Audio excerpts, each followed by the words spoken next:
হামিদা বলল, তোমার নাম কুটু মিয়া? হামিদার গলায় কৌতূহল, বিস্ময় এবং কিছুটা ঘেন্না। কুটু মিয়া মাথা নিচু করে দাঁড়িয়ে আছে, তার দৃষ্টি মেঝের দিকে। হঠাৎ জেরার মুখোমুখি হবে এই প্রস্তুতি হয়তো তার ছিল না। কুটু আজ সকালে বিছানাপত্র নিয়ে হামিদা বানুর বাড়িতে উঠেছে। আলাউদ্দিন সঙ্গে ছিলেন। তিনি কিছু কেনাকাটার জন্য নিউ মার্কেটে গিয়েছেন। স্ত্রীর সঙ্গে বাস করতে আসার প্রস্তুতি হিসাবে এইসব কেনাকাটা। কুটু বলে দিয়েছে কি কি লাগবে। কেনাকাটার লিস্টে আছে স্পঞ্জের স্যান্ডেল, গেঞ্জি, পায়জামা, পাঞ্জাবি, রুমাল, তোয়ালে, টুথপেস্ট এবং টুথব্রাশ। রুমাল ছাড়া লিস্টের সব জিনিসই আলাউদ্দিনের আছে। তারপরেও কুটু বলে দিয়েছে এই জিনিসগুলো নতুন হলে ভালো হয়। কেন ভালো হয় আলাউদ্দিন জিজ্ঞেস করেননি। কুটুর বিবেচনার উপর তার গভীর আস্থা। ব্যবহারের জিনিসপত্র ছাড়া অন্য কিছু জিনিসের লিস্টও কুটু করে দিয়েছে। তার মধ্যে আছে 15টা বেলিফুল, 1 কেজি গরম জিলেপি, আধা কেজি নেশাস্তার হালুয়া। এই জিনিসগুলো হামিদা বানুর জন্যে এবং আনতেই হবে। এর ভেতরেও কুটুর হয়তো কোনো বিবেচনা আছে। স্ত্রীর সঙ্গে বাস করতে আসার ব্যাপারে আলাউদ্দিন সাহেবের গভীর শঙ্কা ছিল। অভ্যস্ত জীবনযাপনের বাইরে কিছু করার অর্থই ভীতি। কুটু এই ভীতি দূর করেছে। কুটুর কথাবার্তায় তিনি ভরসা পেয়েছেন। তবে একা একা টিভি দেখা, চ্যানেল বদলাতে বদলাতে ইয়ে মিশানো টমেটো জুস খাওয়া কিভাবে হবে তিনি ভেবে পাচ্ছিলেন না। কুটু বলেছে, মানুষ যেমন চায় তার দুনিয়া তেমন হয়, আপনার কোনো চিন্তার কিছু নাই। কুটুর কথার অর্থ তার কাছে পরিষ্কার হয়নি, তবুও তিনি ভরসা পেয়েছেন। কারণ কুটু ভরসা দিয়ে কথা বলেছে, সান্ত্বনার কথা বলেনি। কুটু এখন দাঁড়িয়ে আছে হামিদা বানুর বসার ঘরের মাঝখানে। হামিদা তাকে ডেকে পাঠিয়েছে। হামিদার ভুরু কুঁচকে আছে। যেসব মেয়ে শুয়োপোকা দেখে ভয় পায়, সামনে বিশাল আকৃতির শুয়োপোকা দাঁড়িয়ে থাকলে তাদের মুখের ভাব যেমন হয়, হামিদার মুখের ভাব ঠিক সেরকম। কি ব্যাপার, তোমাকে প্রশ্ন করছি, জবাব দিচ্ছ না কেন? তোমার নাম কুটু? জি আপা। প্রথমবার যখন প্রশ্ন করলাম তখনই তো জবাব দিতে পারতে, দ্বিতীয়বার প্রশ্ন করতে হলো কেন? কুটু বিনীত ভঙ্গিতে বলল, আমার নাম তো আপা জানেন, যাই নাও জিজ্ঞেস করছেন, এই জন্য চুপ কইরা ছিলাম। ভবিষ্যতে কিছু জিজ্ঞেস করলে সঙ্গে সঙ্গে জবাব দেবে, চুপ করে থাকবে না। জি আচ্ছা। তুমি কি জানো তোমার মতো নোংরা মানুষ আমি আমার দীর্ঘ জীবনে দেখিনি? তোমার গা থেকে পচা গন্ধ আসছে, এটা তুমি জানো? কুটু জবাব দিল না। হামিদার রাগ ক্রমেই বাড়ছে। সে রাগটা সামলাবার চেষ্টা করছে, সামলাতে পারছে না। আজকের দিনে সে রাখতে চায় না। তুমি তো হাতের নখও কাটো না, নখ বড় হয়ে পাখির নখের মতো বেঁকে গেছে, হাতের নখ কাটো না কেন? একটু অসুবিধা আছে আপা। বলো কি অসুবিধা? আমার নখ শক্ত, ব্লেড দিয়া কাটে না, সারাদিন পানিতে ডুবাইয়া রাখা নখ নরম করে কাটতে হয়। তোমার মাথার চুলও কি শক্ত? লম্বা চুল ঘাট পর্যন্ত চলে এসেছে। আমি নিশ্চিত তোমার মাথা ভর্তি উকুন। তুমি যখন রান্না করতে যাও তোমার মাথার থেকে উকুন হারিতে পড়ে। বলো মাথার চুল কাটো না কেন? আমার মাথার তালুতে অসুখ আছে আপা, চুলে টান পড়লে ব্যথা লাগে। হামিদা কঠিন গলায় বলল, তোমাকে আমি এই বাড়িতে রাখবো না, অবশ্যই না। আমার রান্নাঘরের ত্রিসীমানায় তোমার মতো কেউ ঘুরঘুর করছে, ভাবতেই ঘেন্না লাগছে। তুমি চলে যাও। চইল্লা যাব? অবশ্যই চলে যাবে। তোমার বেতন যদি কিছু পাওনা থাকে ওনার কাছ থেকে এসে নিয়ে যাবে। এখনই চইল্লা যাব আপা? হ্যাঁ, এখন চলে যাবে। 5 মিনিটের মাথায় বিদায় হবে। কুটু বিনীত ভঙ্গিতে বলল, আপা একটা ছোট্ট কথা যদি অনুমতি দেন বলি। বলো, সংক্ষেপে বলো। স্যারের সঙ্গে যদি দেখা না কইরা চইলা যাই, স্যার মনে কষ্ট পাইবেন। উনি আমারে স্নেহ করেন, স্যারের মনে মায়া মমতা বেশি। মায়া মমতা যে বেশি তা তো দেখতেই পাচ্ছি। মায়া মমতা বেশি না হলে তোমার মতো কোনো জিনিসকে ঘরে রাখতে পারে না। তোমাকে ঘরে মানায় না, তোমাকে ম্যান হলের নিচে মানায়। কুটু প্রায় অস্পষ্ট গলায় বলল, স্যারের খুব শখ ছিল আমার হাতের একটা রান্না আপনারে খাওয়াইবেন। ইলিশ মাছের ডিমের ঝোল। তুমি পৃথিবীর সর্বশ্রেষ্ঠ শেফ হলেও আমি তোমার হাতের রান্না খাবো না। আমার ঘেন্না খুব বেশি। গোসল কইরা পরিষ্কার হইয়া নিব, নাপিতের কাছে গিয়া চুল কাটবো, কাঠমিস্ত্রির কাছে গেলে ওরা নখ কাইটা দিব। ওদের কাছে যন্ত্রপাতি আছে। ওরা করাত দিয়ে তোমার নখ কাটবে? জি। আমি আমার জীবনে অনেক অদ্ভুত কথাবার্তা শুনেছি, তোমার মতো অদ্ভুত কথাবার্তা শুনিনি। আমার সামনে থেকে যাও। জি আচ্ছা। এখনই বিদায় হতে হবে না, তোমার স্যার আসুক, তার কাছে বিদায় নিয়ে তারপর যাবে। চুলটা কাটায় আসবো আপা। হামিদা জবাব দিল না, সোফা থেকে উঠে চলে গেল। তার মন প্রচণ্ড খারাপ। মন খারাপটা এই পর্যায়ে গিয়েছে যে এখন শরীর খারাপ লাগছে। বিয়েতে রাজি হওয়াটা ভুল হয়েছিল, এটা সে জানত। সেই ভুলটা যে এত বড় ভুল তা জানত না। আলাউদ্দিন নামের অজানা অচেনা লোক চলে এসেছে। হামিদা যে খাটে দীর্ঘ জীবন একা শুয়েছে সেই খাটের একটা অংশ দখল করে এই লোকটা পড়ে থাকবে। সবচেয়ে বড় কথা হলো তার দুই মেয়ের বাবার স্মৃতি এই খাটের সঙ্গে জড়িত। সে এবং শহীদ দুইজনে মিলে গুলশানের কাঠের দোকান থেকে খাট কিনে এনেছিল। আর যাই হোক, তাদের দুইজনের খাটে বাইরের একজন মানুষকে শোয়ানো যায় না। হামিদার নিজেকে প্রস্টিটিউটের মতো লাগছে। যে মেয়ে এক একবার এক একজনের সঙ্গে বিছানায় যায় সে প্রস্টিটিউট ছাড়া আর কি। হামিদার চিৎকার করে কাঁদতে ইচ্ছা করছে, কান্না আসছে না। সে দরজা ফিরিয়ে নিজের ঘরের খাটে শুয়ে আছে। তার ভাবতেই অদ্ভুত লাগছে, এই ঘরটা তার নিজের ঘর আর নেই। দরজায় টোকা পড়ল। হামিদার কাজের বুয়া আসিয়া মাথা বের করে ভীত গলায় বলল, সা দিমো আফা। হামিদা বলল, না। আসিয়া চলে গেল না, আগের জায়গাতেই দাঁড়িয়ে রইল। হামিদা বলল, আরো কিছু বলবে? আসিয়া ক্ষীণ গলায় বলল, উনি আসছেন। উনিটাকে? আসিয়া বিড়বিড় করে বলল, নতুন ভাইজান। হামিদার খুব বিরক্ত লাগছে। একজন মানুষ এসে দীর্ঘদিনের সুশৃঙ্খল অবস্থাটা জল করে দিচ্ছে। আসিয়ার মতো প্রাণবন্ত মেয়ে ভয়ে অস্থির হয়ে আছে। কথা ফিসফিস করে বলছে, মাঝে মাঝে বিড়বিড় করছে। এই অবস্থার পরিবর্তন কখন হবে? হামিদা বলল, তুমি ওনাকে জিজ্ঞেস করো চাটা কিছু খাবেন কিনা।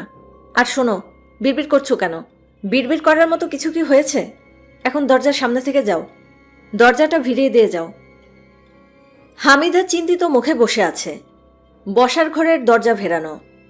যে কোনো মুহূর্তে আলাউদ্দিন নামের মানুষটা ঘরে ঢুকতে পারে। এই অধিকার নিয়েই সে এ বাড়িতে এসেছে।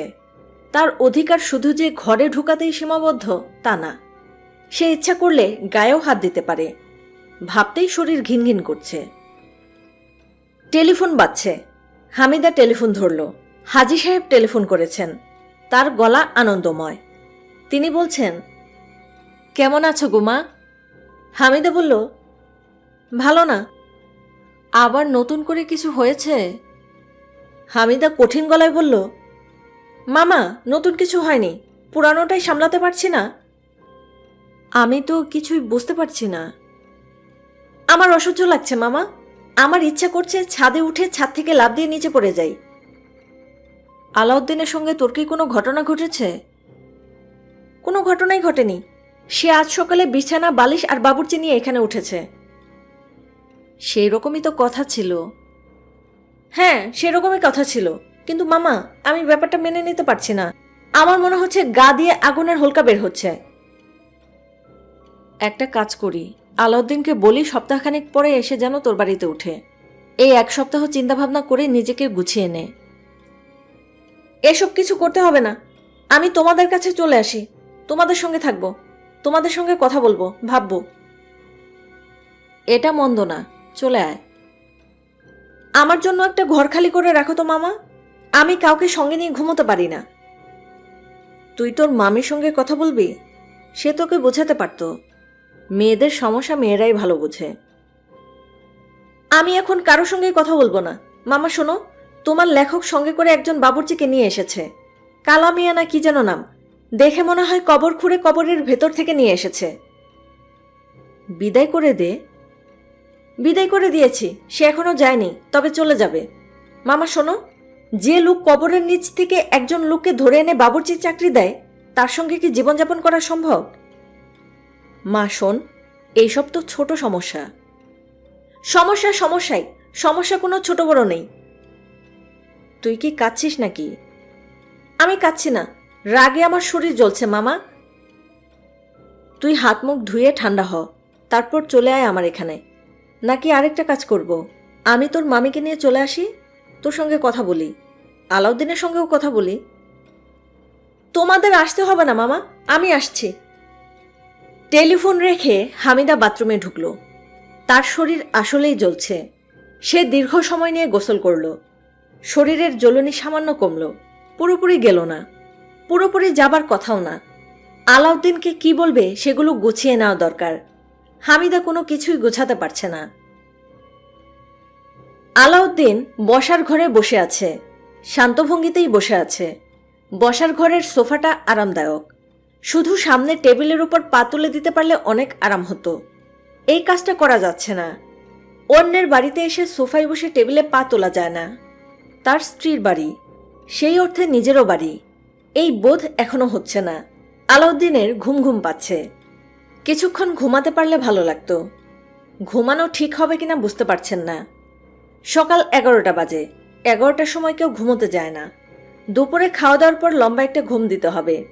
আজ দুপুরের খাবারের ব্যবস্থা কুটু কি করেছে তিনি জানেন না। নতুন বাড়িতে প্রবেশ উপলক্ষে নিশ্চয়ই কুটু বিশেষ কিছু করেছে। মেনু আগে ভাগে জানা থাকলে সারপ্রাইজ নষ্ট হবে। আলাউদ্দিন সিগারেট ধরালেন। প্রথমবার হাজী সাহেবের সঙ্গে যখন এ বাড়িতে এসেছিলেন তখন সিগারেট ধরাতে সংকোচ লাগছিল, এখন লাগছে না। এটা একটা ভালো দিক। সিগারেটের দুটা টান দিতেই হামিদা এসে ঘরে ঢুকল।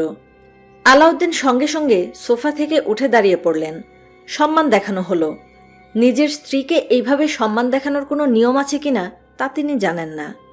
আস্তে আস্তে সব নিয়মকানুন শিখে নিতে হবে। শিক্ষার কোনো শেষ নাই। কবরে যাবার আগের মুহূর্তেও মানুষ শিখতে পারে। হামিদা বলল, বসুন। আলাউদ্দিন ধপ করে বসে পড়লেন। হামিদা তার সামনে বসল। তার মুখ অস্বাভাবিক গম্ভীর, চোখ ঈষৎ লাল। মনে হচ্ছে তার জ্বর আসবে, গা শিরশির করছে। আলাউদ্দিন বললেন, আপনার জন্য জিলাপি এনেছি। হামিদা চমকে উঠল। মনে হলো সে একটা ধাক্কার মতো খেয়েছে। ধাক্কা খাওয়ার কারণ আছে। শহীদের জিলাপি খুব পছন্দ ছিল। যখন তখন জিলাপি নিয়ে আসতো। জিলাপি না পেলে নিশাস্তার হালুয়া। দুটা খাদ্যদ্রব্যই হামিদার অপছন্দ। শহীদের আরেকটা পছন্দের জিনিস ছিল বেলিফুল। হামিদা কোনো পুরুষ মানুষকে বেলিফুলের জন্য এত পাগল হতে দেখেনি। শহীদের আনন্দময় গলা এখনো হামিদার কানে বাজে। হামিদা শোনো, আর মাত্র কয়েকটা দিন, তারপরেই শুরু হবে বেলির সিজন। শহীদের মৃত্যুর পর দীর্ঘদিন কেটে গেছে। হামিদা বাড়িতে বেলিফুল ঢুকতে দেয়নি। বেলিফুলের গন্ধ কেমন হামিদা ভুলে গেছে। হামিদা বলল, জিলাপি এনেছেন কেন? আলাউদ্দিন জবাব দিলেন না। কুটুমিয়া তাকে জিলাপি আনতে বলেছে বলে তিনি জিলাপি এনেছেন এটা বলতে ইচ্ছা করছে না। তার মন বলছে এই সত্যটা শুনলে হামিদা পছন্দ করবে না। নেশাস্তার হালুয়াও আনতে বলেছিল, হালুয়া খুঁজে পাননি। হামিদা বলল, শুধু জিলাপি এনেছেন, আর কিছু আনেননি? আলাউদ্দিন বলল, বেলি ফুল এনেছি। বেলি ফুল এনেছেন? জি। কই দেখি। আলাউদ্দিন পাঞ্জাবির পকেট থেকে বেলিফুল বের করলেন। হামিদা বলল, বেলিফুল জিলাপি আপনি নিজ থেকে এনেছেন নাকি কেউ আপনাকে আনতে বলেছে?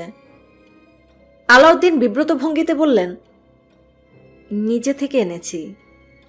হামিদা বলল, আমি জিলাপি খাই না, আর বেলিফুল আমার পছন্দের ফুল না, তারপরেও আপনাকে ধন্যবাদ।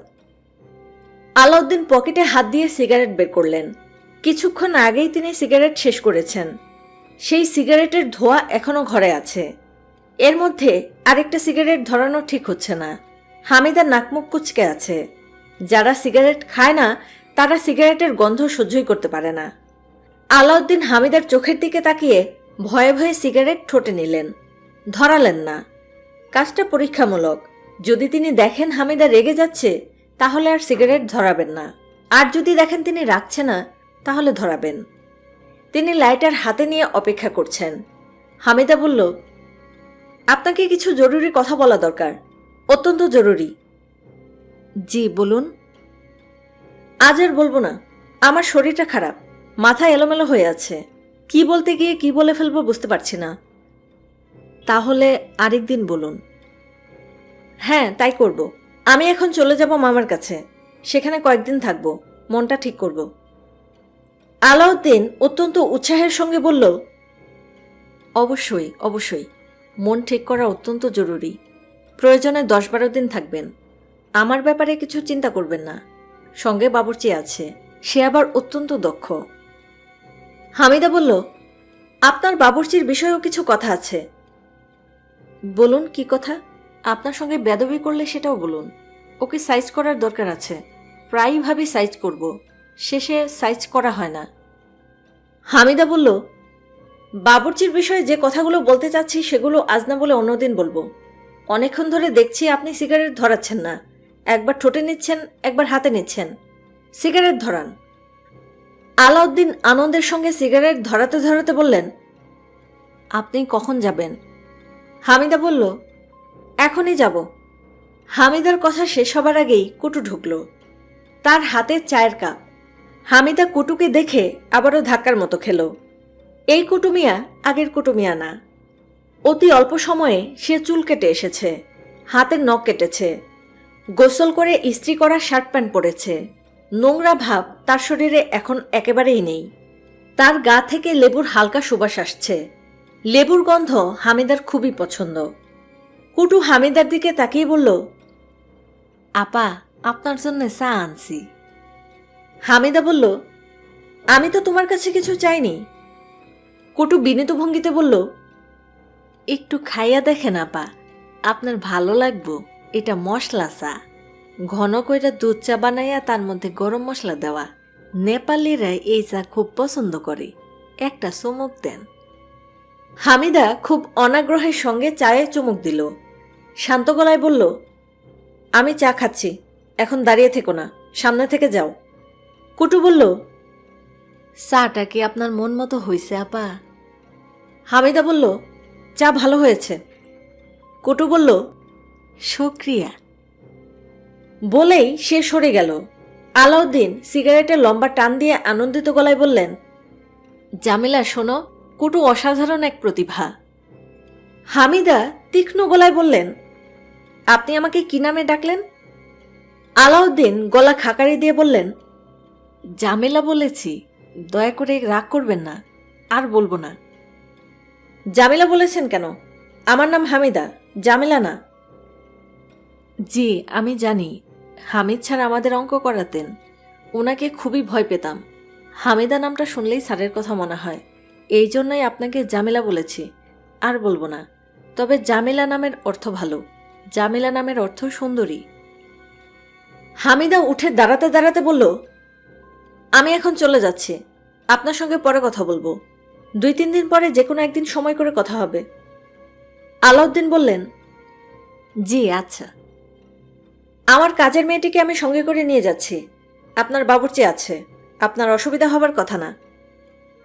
কোনো অসুবিধা হবে না, আমাকে নিয়ে আপনি কোনো চিন্তা করবেন না। হামিদা ক্লান্ত গলায় বলল, আমি আপনাকে নিয়ে চিন্তা করছি না, আমি নিজেকে নিয়ে চিন্তা করছি। আচ্ছা আমি এখন যাচ্ছি। আলাউদ্দিন বাথটাবের পানিতে শুয়ে আছেন, তার মাথাটা শুধু ভেসে আছে, পুরো শরীর পানির নিচে।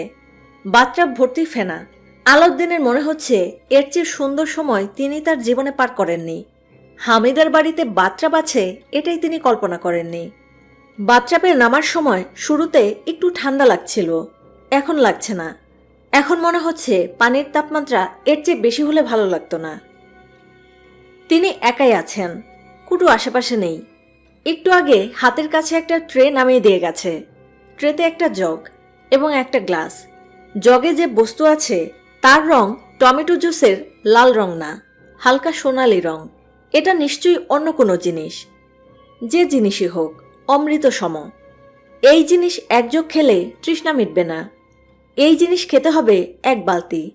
আলাউদ্দিন সিগারেট ধরালেন। পানিতে ভিজতে ভিজতে সিগারেট টানার একটাই সমস্যা, সিগারেট ভিজে যায়। পানিতে সিগারেট খাবার জন্য অন্যরকম সিগারেট থাকার দরকার ছিল, যে সিগারেট পানিতে ভিজবে না। কুটুকে বললে একটা ব্যবস্থা সে নিশ্চয়ই করবে। অত্যন্ত প্রতিভাবান একজন মানুষ। দরিদ্র দেশে পড়ে আছে বলে তার প্রতিভার কদর হলো না। কুটু ইউরোপ আমেরিকায় জন্মালে তাকে নিয়ে কারাগারি পড়ে যেত। আলাউদ্দিন ডাকলেন, কুটু কুটু। কুটু সঙ্গে সঙ্গেই দরজা খুলে বাথরুমে ঢুকল।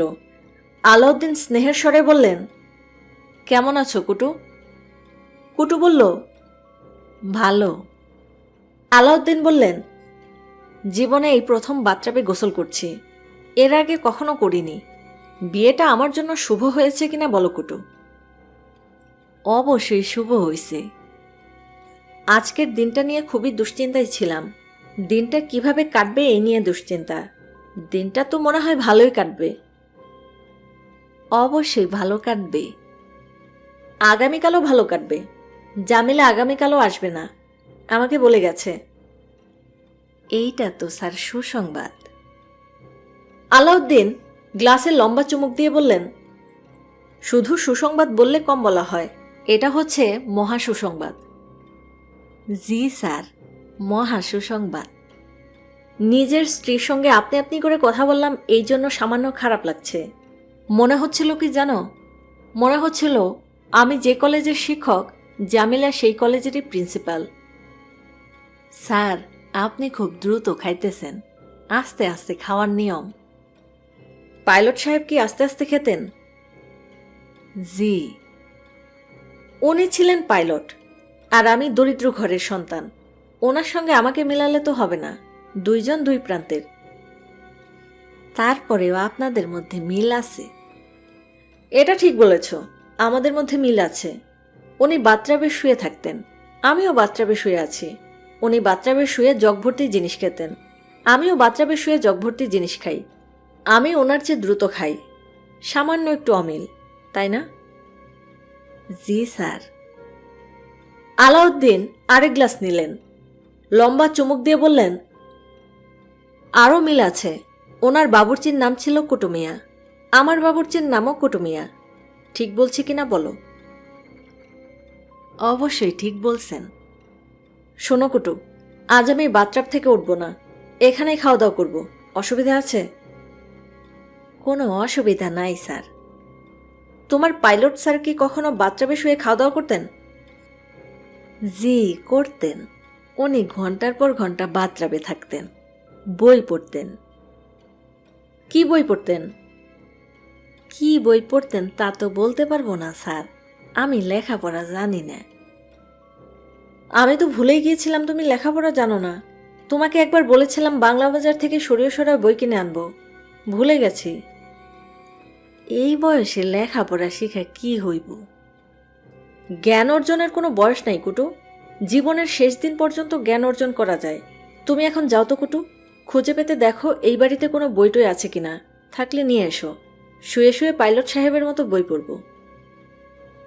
বাংলা বই আনবো না ইংরেজি বই আনবো? একটা আনলেই হবে, হাতের কাছে যা পাও নিয়ে এসো।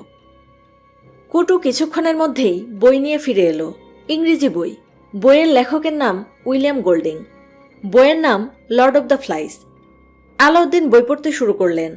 প্রথম চ্যাপ্টারের নাম the sound of the shell. 10 মিনিটের মতো বই পড়েই তিনি ঘুমিয়ে পড়লেন। লর্ড অব দ্য ফ্লাইস কিছুক্ষণ বাথটাবের পানিতে ভেসে রইল, তারপর পানিতে ডুবে গেল। হাজি একরামুল্লাহ বললেন, মা, আমি যে তোর মঙ্গল চাই এটা কি তুই জানিস? হামিদা বলল, আসল কথাটা বলে ফেলো মামা, ভনিতা করছো কেন? হাজি সাহেব বললেন, আমি তোর মঙ্গল চাই, এটাই আসল কথা। হামিদা বলল, ঠিক আছে, তুমি আমার মঙ্গল চাও, আমার প্রতি এই শুভকামনার জন্য তোমাকে ধন্যবাদ। এরকম ক্যাটকেট করে কথা বলছিস কেন মা? আয় আমরা সহজভাবে কিছুক্ষণ আলাপ করি। চিন্তায় তোর চোখ মুখ ছোট হয়ে গেছে। এরকম অবস্থায় থাকলে কিছুদিনের মধ্যে তো তোর সব চুল পেকে যাবে।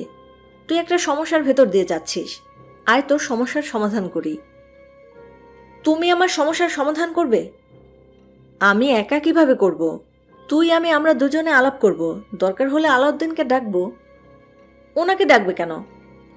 তোর সমস্যাটা তো ওনাকে নিয়েই। তাকে বিয়ে করেছিস, কিন্তু তার সঙ্গে থাকছিস না। হামিদা বলল, মামা, আমি যে তোমার এখানে আছি তাতে কি তোমার অসুবিধা হচ্ছে? একটা বড় ঘর একা দখল করে আছি, অসুবিধা হবার কথা। যদি হয় খোলাখুলি বলো, আমি চলে যাব। কোথায় যাবি? নিজের বাসায় ফিরে যাবি? না, মেয়েদের কোনো হোস্টেলে গিয়ে উঠব। চাকরিজীবী মহিলাদের জন্য ঢাকা শহরে অনেক হোস্টেল তৈরি হয়েছে। তোর নিজের বাড়িতে তুই যাবি না? না মামা, তোমার কথা কি শেষ হয়েছে? আমি এখন উঠব, আমার মাথা ধরেছে। দরজা বন্ধ করে বিছানায় শুয়ে থাকব। হাজী সাহেব বললেন, আচ্ছা যা। হামিদা বলল, শেষ কোনো কথা থাকলে বলতে পারো। হাজী সাহেব বললেন, এরকম ছটফট করলে তো শেষ কথা বলতে পারবো না। শান্ত হয়ে নে, নে একটা পান খা। মামা, আমি পান খাই না। খেয়ে দেখ, ভালো লাগবে, মিষ্টি পান। পান টান কিছু খাবো না মামা। শেষ কথা কি বলতে চাচ্ছ তাই বলো, আমি মন দিয়ে শুনছি। হাজী সাহেব একটা পান মুখে দিলেন। হামিদার পিঠে হাত রেখে নরম গলায় বললেন, আমি তোর মঙ্গল চাই। হামিদা অস্পষ্টভাবে হাসল। হাজী সাহেব বললেন, তুই যদি আলাউদ্দিনের সঙ্গে বাস করতে না পারিস তাহলে বিয়ে ভেঙে দেওয়া উচিত। বিয়ে তো কোনো খেলা না, সিরিয়াস ব্যাপার। তুই যদি ভাবিস বিয়েটা ভুল হয়ে গেছে, তাহলে সেই ভুল হজম করতে হবে কেন? হামিদা ক্ষীণস্বরে বলল, তুমি এই লাইনে কথা বলবে আমি বুঝতে পারিনি, থ্যাংক ইউ। হাজী সাহেব বললেন, বিয়ে ভেঙে দেবার আগে তোকে কিন্তু পুরোপুরি নিশ্চিত হতে হবে যে ভুল হয়েছে। পুরোপুরি নিশ্চিত কিভাবে হব? পুরোপুরি নিশ্চিত হতে হলে তোর নিজের বাড়িতে গিয়ে আলাউদ্দিনের সঙ্গে বাস করতে হবে। তাকে কাছাকাছি থেকে কিছুদিন দেখতে হবে। তোদের দুজনকে যে এক ঘরেই বাস করতে হবে তা তো না। তুই একটা ঘরে থাকবি, আলাউদ্দিন অন্য একটা ঘরে থাকবে। আলাউদ্দিন অবুঝ না, তাকে বললেই সে বুঝবে। আমি তোকে বেশি দিন থাকতে বলছি না, 1 সপ্তাহ থাকলেই হবে। 1 সপ্তাহ? হ্যাঁ, 1 সপ্তাহ। মা, রাজি হয়ে যা। আমি বুড়ো মানুষ, আমি তোর কাছে হাত জোড় করছি। হামিদা বিরক্ত হয়ে বলল, যাত্রা থিয়েটার করবে না মামা? হাত জোড় করা এসব আবার কি? ঠিক আছে, আমি থাকবো 1 সপ্তাহ। তাহলে একটা তারিখ ঠিক করে ফেলি, কবে যাবি সেই তারিখ ঠিক করো। বুধবার 9 তারিখ, ঠিক আছে? বুধবার 9 তারিখ সকালে তোকে আমি ওই বাড়িতে রেখে আসব। বুধবার কেন? বুধবার কি বিশেষ কোনো দিন? একটা দিন ঠিক করতে হয়, এই জন্য ঠিক করা। হামিদা ছোট্ট নিঃশ্বাস ফেলে বলল, আমার ধারণা কি জানো মামা? আমার ধারণা তুমি আলাউদ্দিন সাহেবের সঙ্গে আলাপ করে এই দিনটা ঠিক করে এসেছ। তার সঙ্গে কথা বলে সব ঠিকঠাক করে এসেছ আমার কাছে। আমি কি ভুল বললাম? হাজী সাহেব জবাব দিলেন না। হামিদা বলল, মামা, আমার বুদ্ধি কেমন? হাজী সাহেব বললেন, তোর বুদ্ধি ভালো, মাশাল্লাহ। হামিদা বিছানায় শুয়ে আছে। তার মাথায় চাপা যন্ত্রণা হচ্ছে। মাথা ব্যথার ওষুধে এই যন্ত্রণা যাবে না। মাথার ভোঁতা যন্ত্রণা বিয়ের পর থেকে শুরু হয়েছে, বাড়ছে কমছে, পুরোপুরি কখনো যাচ্ছে না। হামিদা এখন প্রায় নিশ্চিত এই যন্ত্রণা কখনো যাবে না। কোনো কিছু নিয়ে খুব ব্যস্ত থাকলে যন্ত্রণা সাময়িকভাবে ভুলে থাকা যায়। ব্যস্ত থাকার মতো কিছু হামিদা খুঁজে পাচ্ছে না। দরজায় কেউ টোকা দিচ্ছে। হামিদা বিরক্ত গলায় বলল, কে? হাজী সাহেবের কাজের মেয়ে বলল, ভাত খাইতে আসেন। হামিদা বলল, আমি রাতে কিছু খাবো না। তুমি মামিকে গিয়ে বলবে খাওয়া দাওয়া নিয়ে একটু পরে পরে আমাকে যেন বিরক্ত না করে, আমার ঘরেও যেন খাবার না পাঠায়। বুঝতে পারছো কি বলছি? জি। এখন যাও, খবরদার খাবার নিয়ে আসবে না। আমার মেজাজ খুবই খারাপ। আবার যদি তুমি ফিরে আসো কিংবা অন্য কেউ ভাত খাওয়ার জন্য সাদাসাদি করতে থাকে, তাহলে আমি কোনো একটা হোটেলে গিয়ে উঠব। হামিদা বিছানা থেকে উঠে দরজার সিটকেনে লাগালো। কাগজ কলম নিয়ে মেয়েদের চিঠি লিখতে বসল। এখানে কি ঘটছে মেয়েদের জানানো প্রয়োজন। তার বিয়ের পর মেয়েদের সঙ্গে টেলিফোনে 2-3 মিনিট করে বেশ কয়েকবার কথা হয়েছে। তাতে তাদেরকে তেমন কিছু বলাই হয়নি। পুরো ব্যাপারটা ভালো মতো জানাতে হবে, চিঠি লিখতে হবে সাবধানে। কারণ মেয়েরা এই চিঠি শুধু যে নিজেরা পড়বে তা না, তাদের স্বামীদেরকেও পড়াবে। বিবাহিত মেয়েদের কাছে একান্তই ব্যক্তিগত চিঠি পাঠানো যায় না। তারা আহ্লাদ দেখানোর জন্যে ব্যক্তিগত সবকিছুই স্বামীকে দেখায়। চিঠি একটা লিখে ফটোকপি করে দুই মেয়েকে পাঠালে হবে না, দুজনকে আলাদা করে লিখতে হবে। হামিদার মাথার যন্ত্রণা বাড়তে শুরু করেছে। আরও বাড়ার আগেই চিঠি শেষ করা দরকার। মেয়েদেরকে চিঠিতে অনেক আহ্লাদি কথা লিখতে হয়। মাথার যন্ত্রণা বেড়ে গেলে আহ্লাদি কথাগুলো আসবে না। আমার প্রিয় মা রু। কেমন আছো গো মামনি? কেমন চলছে তোমার সংসার? জামাই কেমন আছে? তার পায়ের পাতায় কোড়া হয়েছিল বলেছিলে, সেটার অবস্থা কি? মাগো, তুমি মোজা নিয়মিত ধুয়ে দাও তো। তোমার ওয়াশিং মেশিন আছে, কাপড় ধোয়া সমস্যা হবার কথা না। আন্ডারগার্মেন্টস প্রতিদিন ধোয়ার প্রয়োজন। সুজির হালুয়ার রং সাদা হয়ে যাচ্ছে কেন জানতে চেয়েছিলে। সুজি সামান্য ভেজে নিতে পারো। অনেকে আবার জাফরান দিয়েও রং করে। হলুদ দিয়ে রং করতে যেও না, হলুদের তিতা একটা স্বাদ আছে। মিষ্টি জাতীয় খাবারে হলুদ দেওয়া যায় না।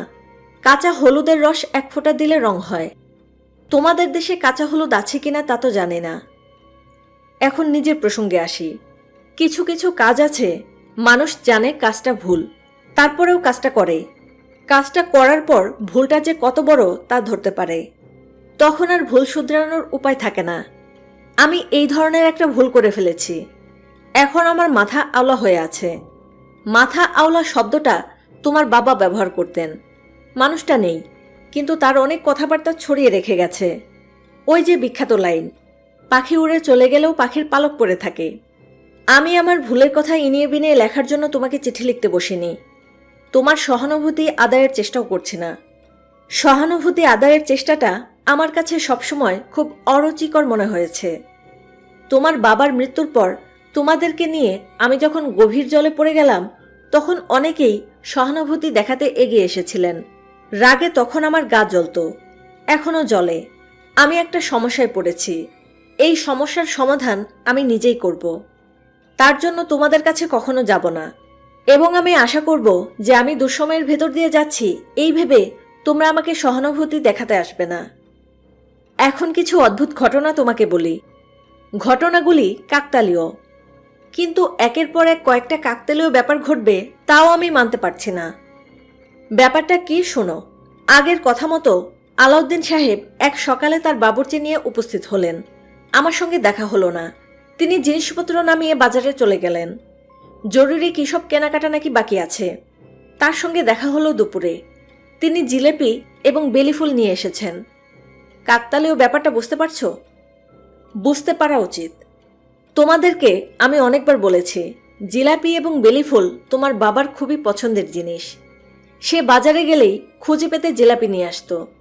বেলিফুলের সিজনে সে বেলিফুল ছাড়া বাসায় এসেছে এরকম কখনো হয়নি। আলাউদ্দিন নামের মানুষটা বেছে বেছে প্রথম দিনই জিলাপি এবং বেলিফুল আনবে কেন? আচ্ছা, ধরে নিলাম কাকতালীয়। আমাদের পৃথিবীতে বিস্মিত হওয়ার মতো কাকতালীয় ব্যাপার যে ঘটে না তা না, অবশ্যই ঘটে, পরপর ঘটে না। দ্বিতীয় কাকতালীয় ব্যাপারটা সেই দিনই ঘটল। আলাউদ্দিন সাহেব হঠাৎ এক সময় আমাকে জামিলা ডাকতে শুরু করলেন। তোমাদের আমি বলেছি যে তোমার বাবা ঠাট্টা করে আমাকে ডাকতেন মিসেস ঝামেলা। আমি শুধু ঝামেলা করি, এই জন্যই আমার নাম মিসেস ঝামেলা। জামিলা এবং ঝামেলা এই দুটির নাম কি পরিমাণ কাছাকাছি তা কি বুঝতে পারছো? উনি যখন অবিকল তোমার বাবার মতো গলায় আমাকে জামিলা বলে ডাকলেন, আমি এতই অবাক হলাম যে মাথায় একটা চক্কর দিয়ে উঠল। উনি কেন আমাকে জামিলা ডাকলেন তার একটা ব্যাখ্যা দিলেন। ব্যাখ্যা আমার কাছে গ্রহণযোগ্য মনে হলো না। আমার কাছে মনে হলো, এবং এখনও মনে হচ্ছে, ব্যাখ্যার বাইরে অন্য কিছু আছে। সেই অন্য কিছুটা যে কি ধরতে পারছি না। আলাউদ্দিন সাহেব সঙ্গে করে একজন বাবুর্চি নিয়ে এসেছেন, নাম কুটুমিয়া। আলাউদ্দিন সাহেবের আচার ব্যবহার এবং চলাফেরার মধ্যে কোনো রহস্যময়তা নেই। তিনি ৮-১০টা মানুষের মতোই, কিন্তু কুটুমিয়া নামের মানুষটা অন্যরকম। প্রথম দেখাতেই আমি তাকে যতটা অপছন্দ করেছি, আর কাউকে এর ১০০ ভাগের ১ ভাগ অপছন্দও করিনি। তাকে দেখে প্রথম যে ধারণাটা হয় তা হলো এই লোক মানুষের সমাজে বাস করে না, এ বাস করে ম্যানহলের ভেতরের কোনো জগতে। সে আমাকে ১ কাপ চা বানিয়ে খাওয়ালো। চায়ে মুখ দিয়েই মনে হলো কোথাও কোনো গন্ডগোল আছে, কারণ চাটা ছিল মশলা চা। তোমাদের জন্ম হবার আগে তোমাদের বাবা একবার আমাকে নিয়ে 4 দিনের জন্য কাঠমান্ডু গিয়েছিলেন। সেখানেই আমি প্রথম মশলা চা খাই। সেই চায়ের স্বাদ আমার মুখে লেগেছিল। কুটু মিয়া বেছে বেছে অবিকল সেই চাই কেন বানিয়ে দিল? ঘটনা কি? ঘটনা অবশ্যই আছে, ঘটনার ব্যাখ্যাও আছে। আমার মাথা তোমার বাবার ভাষায় আওলা হয়ে আছে বলে ঘটনার ব্যাখ্যা বের করতে পারছি না। আমি নিশ্চিত একদিন পারব। তোমার মাথায় কোনো ব্যাখ্যা এলে আমাকে চিঠি লিখে জানিও। এখন আলাউদ্দিন সাহেব তার বাবুর্চিকে নিয়ে আমার বাসায় বাস করছেন। আমি চলে এসেছি বড় মামার বাড়িতে। এই অবস্থা কতদিন চলবে বুঝতে পারছি না। এদিকে আবার আরেকটা সমস্যা। আমার বাড়ির একতলায় যে ভাড়াটে থাকতেন, ইঞ্জিনিয়ার শফিক সাহেব, উনি গতকাল সকালে বাড়ি ছেড়ে চলে গেছেন। তিনি প্রায় 7 বছর ছিলেন। তার মতো ভালো ভাড়াটে পাওয়া সৌভাগ্যের ব্যাপার। তাকে আমি বড় ভাইয়ের মতো দেখতাম। বিপদে আপদে তার সাহায্য নিতাম। তিনি চলে যাওয়ায় আমি খানিকটা অসহায় বোধ করছি। তার বাড়ি ছেড়ে চলে যাওয়ার কারণটিও বিচিত্র। তিনি যা বললেন সেটা হচ্ছে, আলাউদ্দিন সাহেব কুটু মিয়াকে সঙ্গে নিয়ে যেদিন ওই বাড়িতে উঠলেন, সেদিন সন্ধ্যায় রাস্তার একটা কালো কুকুর এসে বাড়ির বারান্দায় স্থায়ী হলো। সন্ধ্যার পর থেকে ওই কুকুর বাড়ির চারদিকে চক্কর দেয় এবং মানুষের মতো করে কাঁদে। বাড়ির চারপাশে চক্রাকারে ঘুরতে ঘুরতে কুকুর বিড়ালের কান্না খুবই অশুভ বলে বিবেচনা করা হয়। ইঞ্জিনিয়ার সাহেবের মা অস্থির হয়ে গেলেন। কুকুরটাকে দূর করার চেষ্টা করা হলো। লাঠি দিয়ে তাড়া করলে চলে যায়, কিছুক্ষণ পর আবার চলে আসে। পরদিন এই কালো কুকুরটার সঙ্গে আরও 2টা কুকুর যুক্ত হলো। দিনের বেলা এরা কিছু করে না, চুপচাপ বারান্দায় বসে থাকে। সন্ধ্যা মেলাবার পর থেকেই বাড়ির চারপাশে হাঁটা শুরু করে এবং কান্না শুরু করে। শফিক সাহেব মিউনিসিপ্যালিটিকে খবর দিলেন। ওরা কুকুর ধরা গাড়ি নিয়ে এলো, কিন্তু কুকুর ধরতে পারল না। শফিক সাহেব বাজার থেকে মাংস কিনে এনে তাতে বিষ মিশিয়ে খেতে দিলেন। ওরা সেই মাংসে মুখ দিল না। গত মঙ্গলবার থেকে কুকুরের সংখ্যা হয়েছে 4। এর মধ্যে একটা কুকুর শফিক সাহেবের মেজো মেয়ে এবং কাজের বুয়াকে কামড়িয়েছে। ওনার বাচ্চারা কুকুরের ভয়ে ঘর থেকে বের হতে পারে না, এমন অবস্থা। ওনারা যে চলে গেছেন, আমি তাদের দোষও দিতে পারছি না। আবার একের পর এক কুকুর এসে জুটছে, এটাও মেনে নিতে পারছি না। আগে তো কখনো এই সমস্যা হয়নি, এখন কেন হচ্ছে? বড় মামার সঙ্গে কথা বলেছি। উনি একজন দারোয়ানের ব্যবস্থা করেছেন, যার একমাত্র কাজ হলো কুকুর আটকানো। আজ সকালে খবর পেয়েছি দারোয়ানকে কুকুর কামড়িয়েছে। একসঙ্গে 2টা কুকুর 2 পায়ে কামড়ে ফালাফালা করে দিয়েছে। নানান জায়গা থেকে খাবলে গোস্ত নিয়ে নিয়েছে। বড় মামা তাকে নিয়ে মেডিকেলে ভর্তি করে দিয়ে এসেছেন। তাকে প্যাথিড্রিন ইঞ্জেকশন দিয়ে ঘুম পাড়িয়ে রাখা হয়েছে। এই হচ্ছে অবস্থা। খুব যে ভালো অবস্থা না তা তো বুঝতেই পারছো। তবে এসব নিয়ে তোমরা মোটেই দুশ্চিন্তা করবে না। আমি নিশ্চিত প্রতিটি সমস্যারই আমি সমাধান করব। আমি যে খুব শক্ত মেয়ে তা আর কেউ জানুক বা না জানুক, তোমরা 2 বোন জানো। কাজেই দুশ্চিন্তা করবে না। আগামীকাল সকালে আমি আমার বাড়িতে ফেরত যাব। কুকুরের সমস্যাটা কি নিজের চোখে দেখে আসব। অফিস থেকে 10 দিনের ছুটি নিয়েছিলাম। আগামীকাল ছুটি শেষ। অফিস করতে হবে ভেবেই খারাপ লাগছে। আমার 1 মাসের রিক্রিয়েশন লিভ পাওনা আছে। ভাবছি ছুটিটা নেব এবং সম্ভব হলে তোমাদের 2 বোনকে দেখে আসব। আমার মাথা আওলাভাব দূর করার জন্য এটা খুবই দরকার। মা, তোমরা ভালো থেকো। আল্লাহ পাকের দরবারে এই আমার প্রার্থনা। হামিদা চিঠি শেষ করে উঠল। মাথার চাপা যন্ত্রণাটা এতক্ষণ ছিল না, এখন আবার শুরু হয়েছে। খিদেও লেগেছে। নিচে গিয়ে কিছু খেতে ইচ্ছে করছে না। হামিদা বাথরুমে ঢুকে ভালো মতো হাতে মুখে পানি দিল। 2টা ঘুমের ওষুধ খেয়ে বিছানায় শুয়ে পড়ল। গত 1 সপ্তাহ ধরেই তার ঘুমের সমস্যা হচ্ছে। তার কাছে মনে হচ্ছে অনেক দিন হয়ে গেল সে তৃপ্তিমতো ঘুমোতে পারছে না। কে জানে, হয়তো এই জীবনে সে আর কোনোদিনও তৃপ্তিমতো ঘুমাতে পারবে না। অনেক দূরে কোথাও যেন কুকুর ডাকছে, ভারী গলায় ডাকছে। শহরে কুকুরের ডাক শোনা অস্বাভাবিক কিছুই না, কিন্তু এই কুকুরটা কি অন্যরকম করে ডাকছে। হামিদা পাশ ফিরল। তার নিজের উপরই বিরক্ত লাগছে। সে এমন দুর্বল হয়ে যাচ্ছে কেন? কুকুর যেভাবে ডাকে এই কুকুরটাও সেইভাবেই ডাকছে, কিন্তু তার কাছে মনে হচ্ছে ডাকাটা অন্যরকম। মন দুর্বল হলে এরকম হয়, স্বাভাবিককে মনে হয় অস্বাভাবিক। হামিদা মাথা থেকে কুকুরের ডাকটা সরাবার চেষ্টা করছে। সরানো যাচ্ছে না, কুকুর ডেকেই যাচ্ছে। এই ডাক বন্ধ না হওয়া পর্যন্ত হামিদা ঘুমোতে পারবে না। দরজায় টোকা পড়ল। হামিদা বলল, কে? হামিদার কাজের মেয়ে আসিয়া ভীত গলায় বলল, আফা, আমি। হামিদা বলল, কি চাও এত রাতে? আপনার খাওয়ান আনছি। আমি তো বলে দিয়েছি রাতে খাবো না। মামি পাঠাইছে, সাথে দুধ আনছি, কিছু না খাইলে দুধটা খান। হামিদা দরজা খুলল। তার ভালোই খিদে পেয়েছে, কিছু না খেলে ঘুমও আসবে না। কুকুরটা ভালো যন্ত্রণা করছে, এখনো ডাকছে। মনে হয় তার গায়ে গরম পানি ফেলে দিয়েছে কেউ। ব্যথা না কমা পর্যন্ত সে ডাকতেই থাকবে। হামিদা বলল, আসিয়া, তুমি কি কুকুরের ডাক শুনতে পাচ্ছ? বিশ্রী করে একটা কুকুর ডাকছে।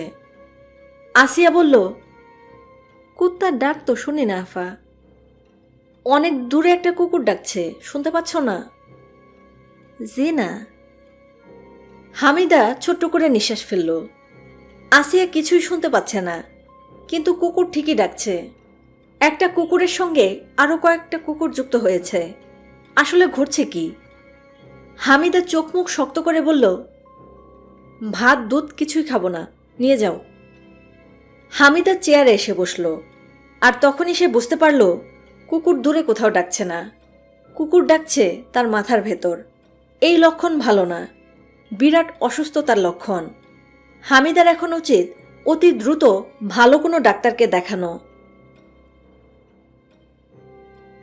আলাউদ্দিন বললেন, কুটু, কুকুরগুলি বড় যন্ত্রণা করছে। কুটু বলল, জি স্যার। আলাউদ্দিন বললেন, রাত হলেই ঘেউ ঘেউ, তোমার বিরক্ত লাগে না? কুটু বলল, কুকুরের কারণে কেউ এই দিকে আসে না, এইটা একটা ভালো দিক। আলাউদ্দিন বললেন, তা ঠিক, আমরা নিরিবিলি আছি, তাই না কুটু? কেউ আমাদের বিরক্ত করছে না। হাজী সাহেব পাণ্ডুলিপির খোঁজে আমার কাছে আসবেন না। জি স্যার। এদিকে জামিলা আসছে না, এটাও খারাপ না। জি স্যার, এইটাও ভালো। আমার মনে হয় উনি আর এই বাড়িতে আসবেন না। না এলে তো আমাদের কিছু করার নাই। আমি নিশ্চয়ই বলতে পারি না যে আসতেই হবে। না এলে হ্যান করেঙ্গা তেন করেঙ্গা, তুমি আমার স্ত্রী, লিগাল ওয়াইফ। জি না, এই রকম বলবেন কেন? আমরা থাকি আমাদের মতো, উনি থাকবেন ওনার মতো। আলাউদ্দিন আনন্দিত গলায় বললেন, অবশ্যই।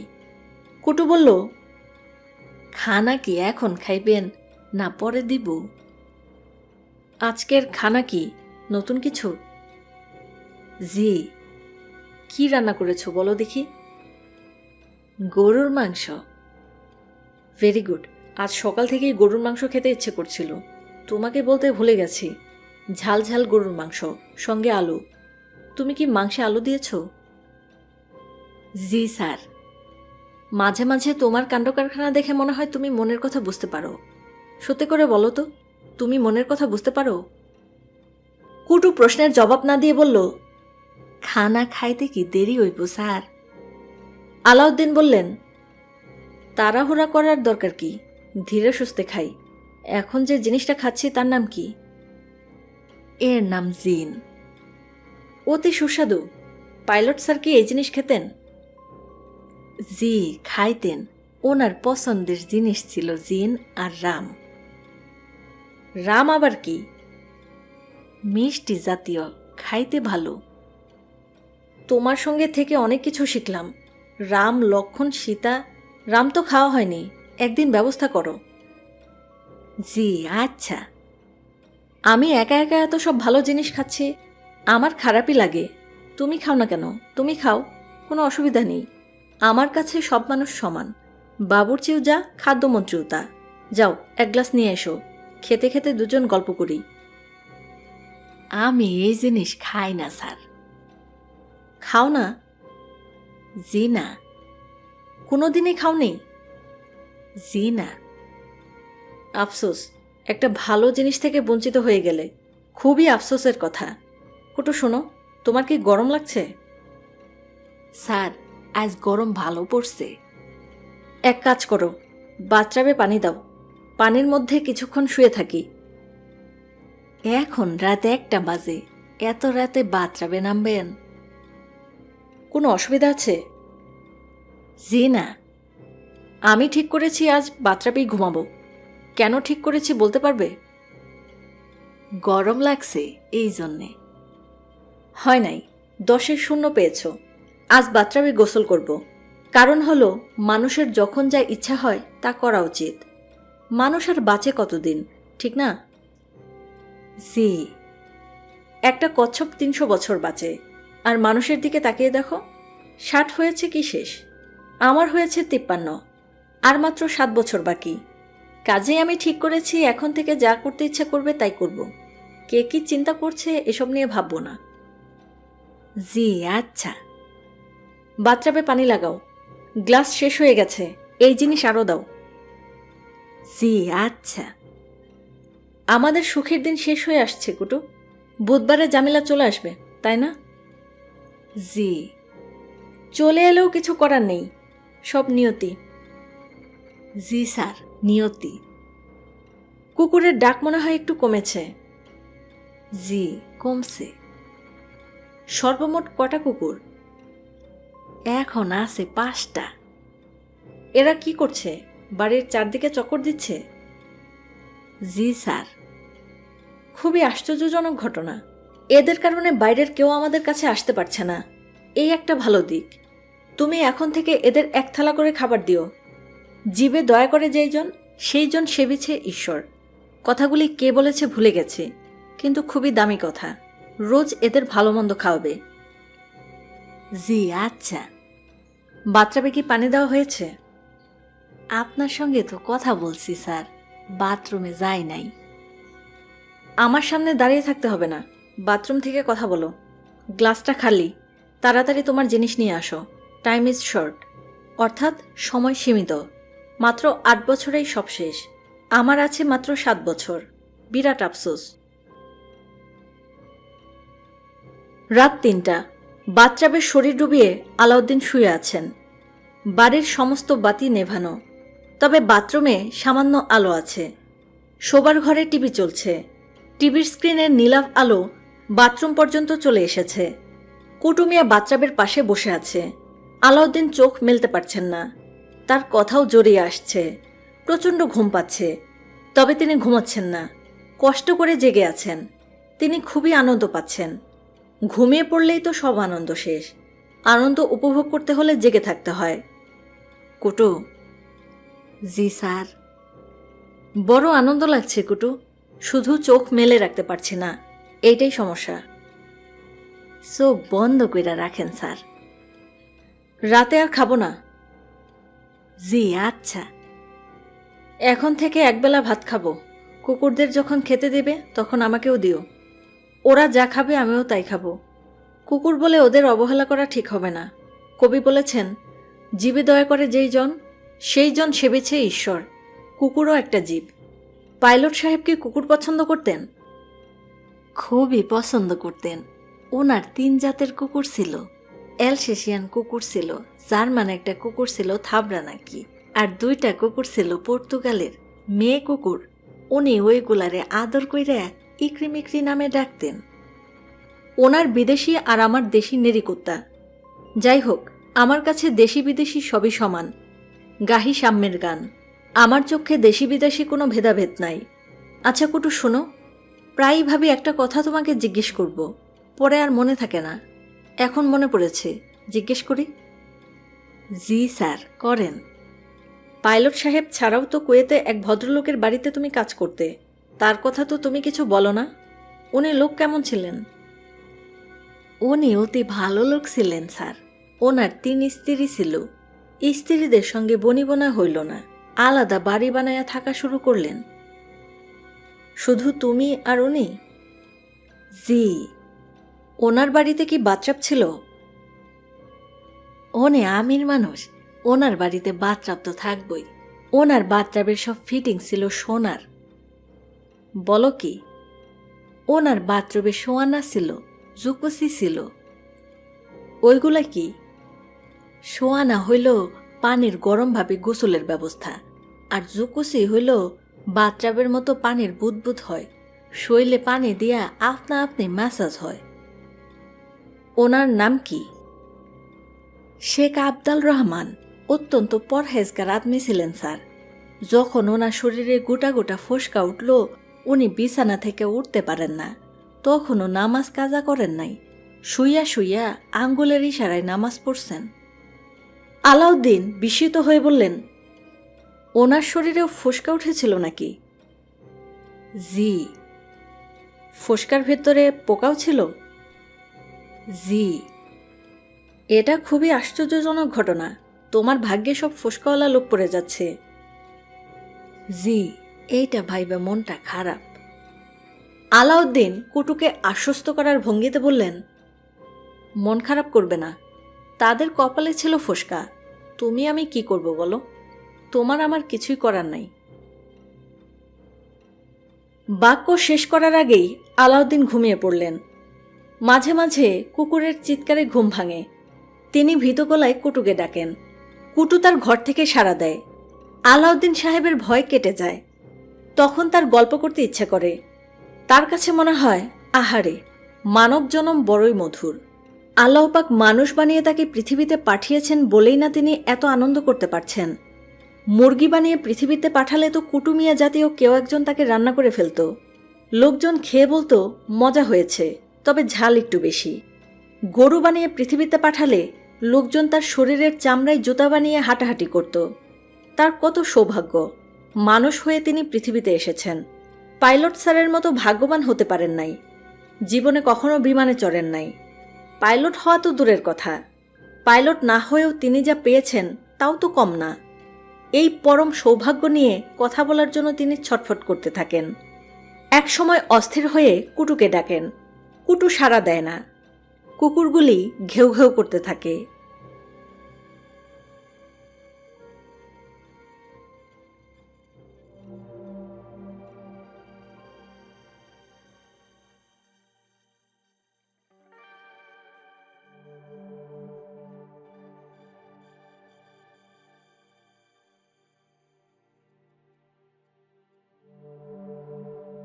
বইটির তৃতীয় পর্ব এখানেই শেষ হলো।